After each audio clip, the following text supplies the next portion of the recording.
So the BYU basketball program comes off a pretty humbling loss to the Texas Tech Red Raiders last week. And there's no reason to think that they're not going to be smartened from that loss to Texas Tech.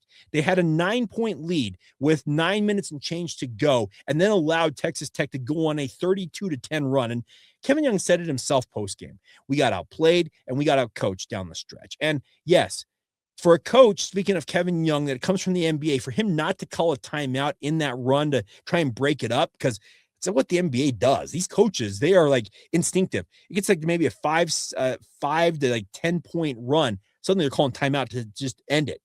He did not call timeout. I think he was trying to test his players, to test their resolve, and it backfired spectacularly.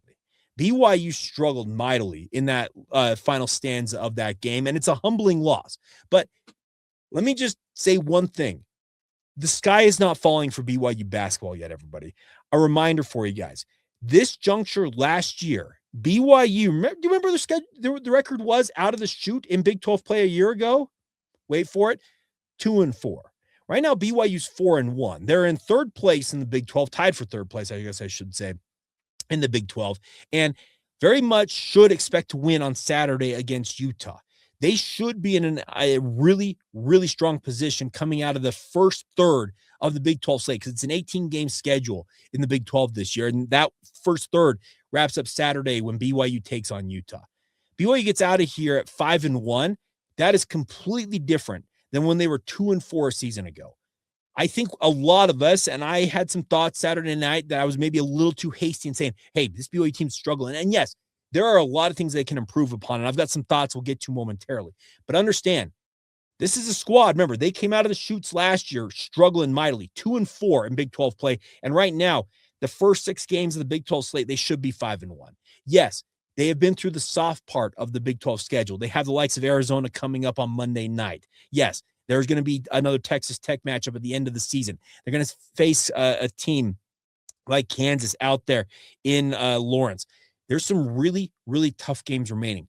But this BYU squad, a reminder, they really did not hit their stride until kind of early to mid-February last year, and then they went on that incredible run down the stretch, 9 straight wins, made a run in the NCAA tournament.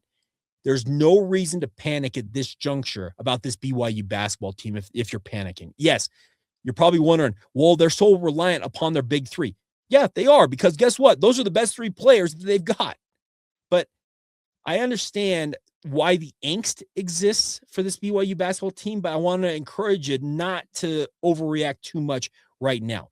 Now, if we get 5-6 games further on down the line and suddenly BYU's like 500 in Big 12 play, okay, then the alarm bells will be going off.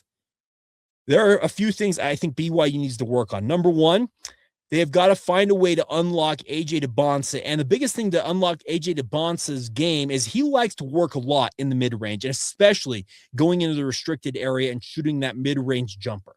Well, guess what happened against Texas Tech? They packed the paint and dared him to do it, and he was unable to succeed doing what he had done to that point in the season. So he's going to obviously need more spacing. And what more spacing needs to come from is by BYU hitting the 3-pointers. 5 made 3-pointers like they had against Texas Tech, 5 of 22, won't cut it. They've got to find a way to shoot the 3 at a higher level. That includes Richie Saunders, Kennard Moo Davis. He needs to shoot at a higher clip. Somebody sent me a link yesterday of his shooting numbers, and they have not been good most of the season, but especially since Big 12 play, they have really, really dipped. I don't know what's going on with Moo, but at some point, maybe Kevin Young needs to consider adjusting the lineup and maybe inserting him off of the bench and putting a guy maybe like a Hadeem Boop into the starting lineup and see if that might energize this lineup a little bit.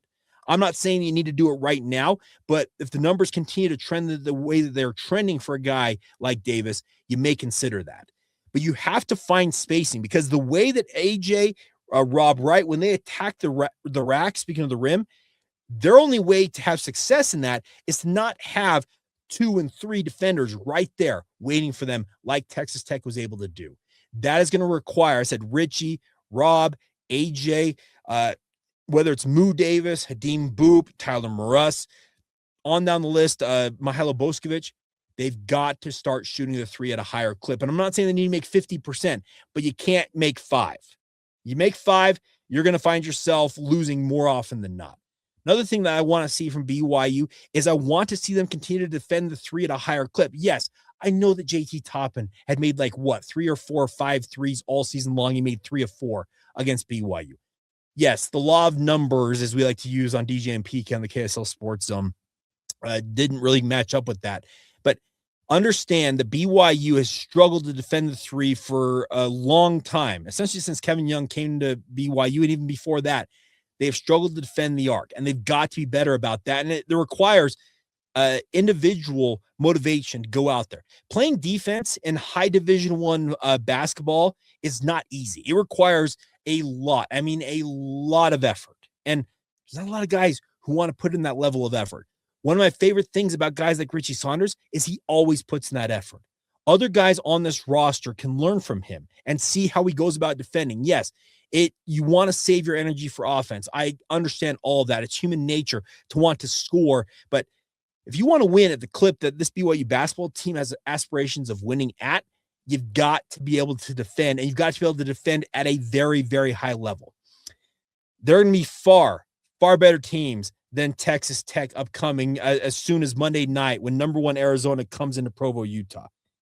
You have to be able to play a whole lot better if you want to succeed and win those type of games. It's going to be an uphill climb, obviously, but you have the home crowd behind you. You will have that on Monday night. You need to understand that you have to kind of rise to the moment, and it's going to take a collective effort from all of BYU's roster. And whether it is a Dominic Diomande, maybe getting some extra time at some point down the stretch here, I want to see an injection of life into this BYU basketball team. I can vividly remember the game against West Virginia last year. Everything was going against BYU in that game. And Kevin Young, I think last resort said, you know what? To heck with it. He puts Mihailo Boskovic and Trey Stewart into the game in that instance. And those two, they provided a spark. And BYU found their way back into that game. And the rest of the way, both Trey and Mihailo ended up being critical cogs in BYU's rotation. Could that be what Alexi Kostic or a Dominic Diomande, could that be their role eventually if given that opportunity? You'd like to think so, but if they are given that chance, they have to rise to the occasion. They have to match that moment, and they have to make it count. I'm not saying this BYU basketball team, it's woe be gone and it's all for naught, because a reminder, they started last year 2-4 in Big 12 play and turned it on in the back half of the Big 12 slate. They have started very strong this season.